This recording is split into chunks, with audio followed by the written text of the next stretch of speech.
Se llamó Felipe Fuentes Fernández. Nació en el poblado de San Marcos de Auras, actualmente Floro Pérez, el 25 de marzo de 1908. Fue el fundador del Partido Comunista en la región norte de Oriente.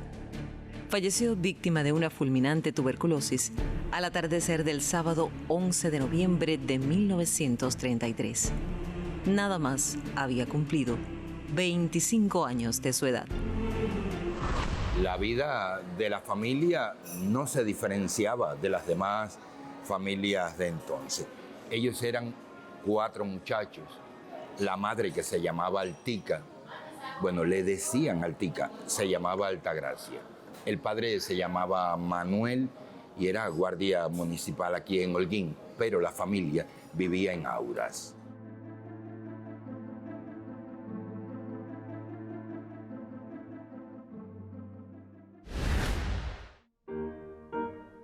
Entonces se funda el pueblo de Antilla. Toda la familia del padre se va para allá, para trabajar en los negocios del puerto, y eso les mejora la vida.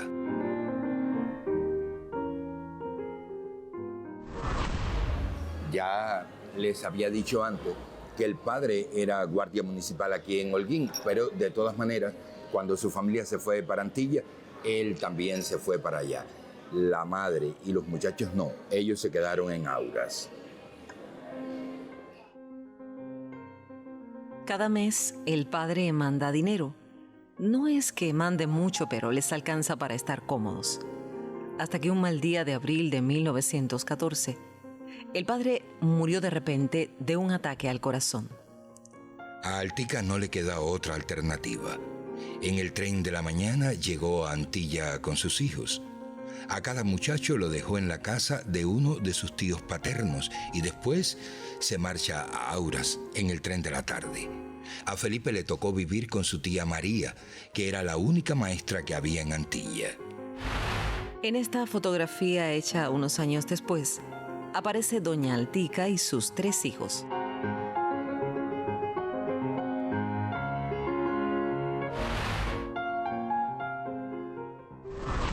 Ahora aparece en esta historia un personaje que estaba desde el principio, pero yo no les había hablado de ella.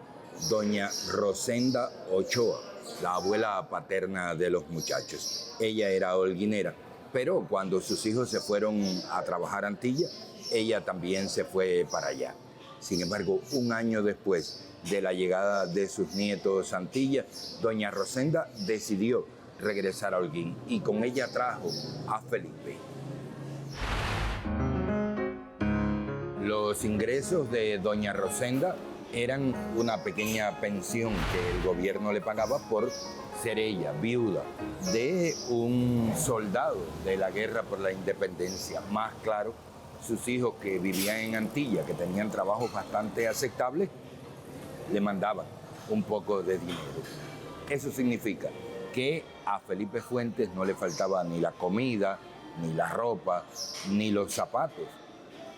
Es por eso, porque está casi todo garantizado, por lo que el muchacho decide que va a matricular en el bachillerato. Solo había un problema.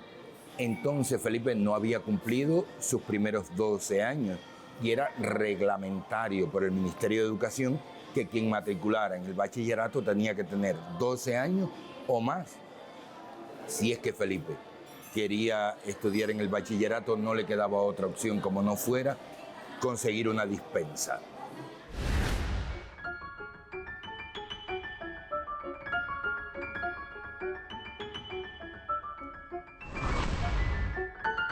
En Holguín, el doctor Francisco Pérez Zorrilla tenía fama de ser una persona bondadosa en extremo, además de reputado y generoso médico, que por demás atendía gratuitamente a doña Rosenda y a Felipe.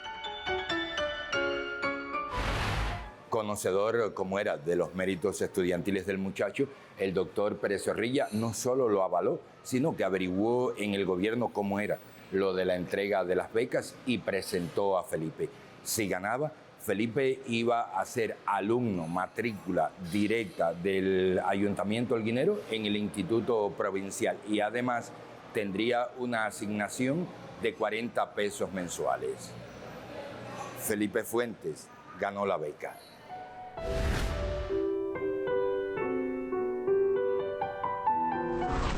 En el año 1923, ya Felipe Fuentes había cumplido 15 años y había concluido sus estudios de bachiller.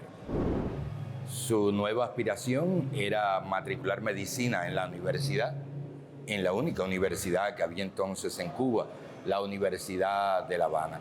Pero otra vez tenía el problema de la edad. Para matricular en la universidad tenía que tener como mínimo 23 años, pero él nada más había cumplido 15.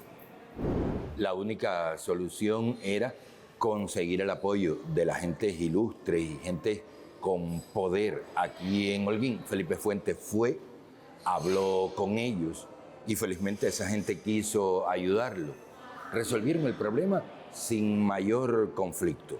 El ministro de Educación dio la dispensa y el muy jovencito de 15 años, casi 16, Felipe Fuentes, dejó la ciudad de Holguín y se fue a La Habana.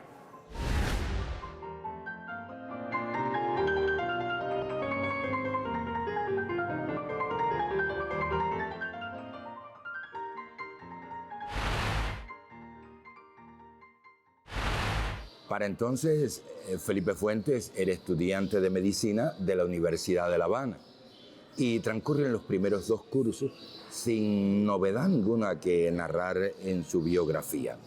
Pero cuando va a comenzar el tercer curso, Felipe Fuentes se vincula con los líderes universitarios de entonces, Julio Antonio Mella entre ellos, y Felipe Fuentes se convierte en dirigente del ala izquierda estudiantil.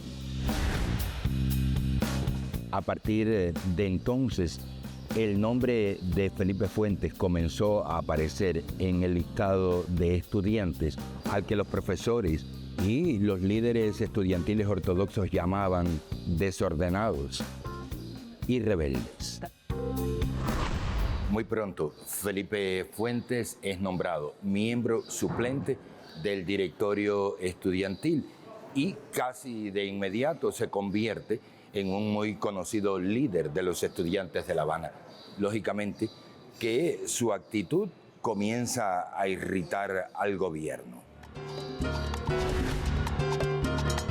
Entonces se inicia una purga de alumnos molestos. 113 de ellos fueron procesados judicialmente.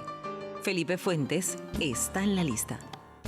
Al final, 91 fueron sentenciados y expulsados de la universidad, y asimismo no podían volver a matricular hasta que transcurrieran 10 años.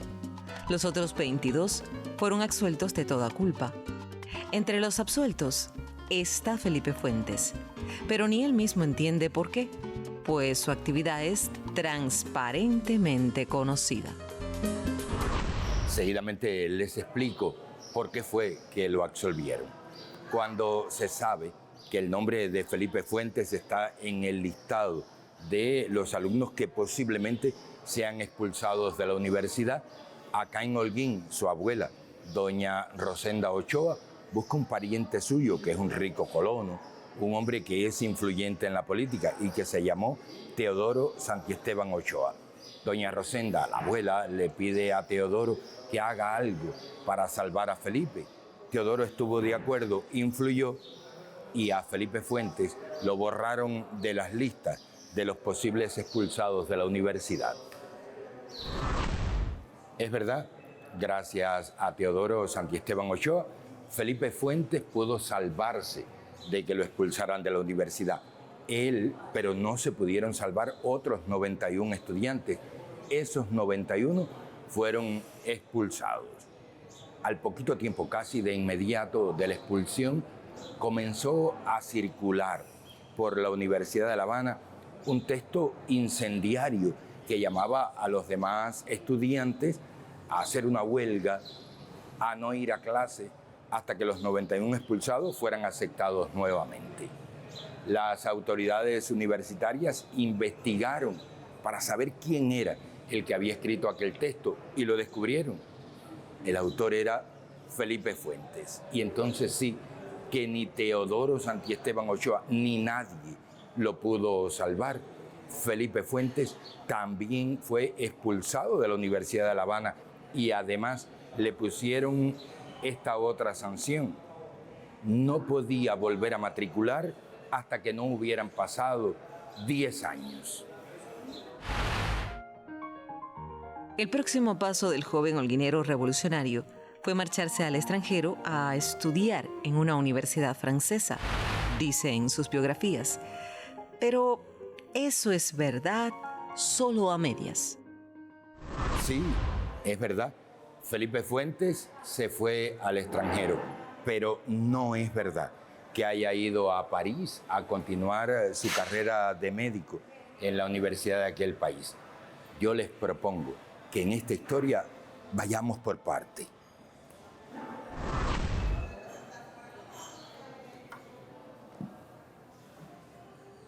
A quienes han dicho sin razón que Felipe se fue al extranjero a estudiar en la Universidad de París, la respuesta sería ¿y con qué dinero lo iba a hacer? Pero sí, es verdad que Felipe salió al extranjero. ¿Con qué dinero? Con el dinero que urgentemente reunieron sus tíos allá en Antilla, donde trabajaban en el puerto. Tenían salarios más o menos y eso le permitía que el dinero que hacía falta estuviera. Pero los tíos de Felipe Fuentes no reunieron el dinero con tanta urgencia para que el muchacho fuera a estudiar medicina a la universidad. Lo reunieron para que Felipe Fuentes fuera a atenderse a un sanatorio en Suiza. Es que para entonces ya Felipe Fuentes había enfermado de tuberculosis. En la siguiente emisión les sigo contando esta historia. Espero que regresen.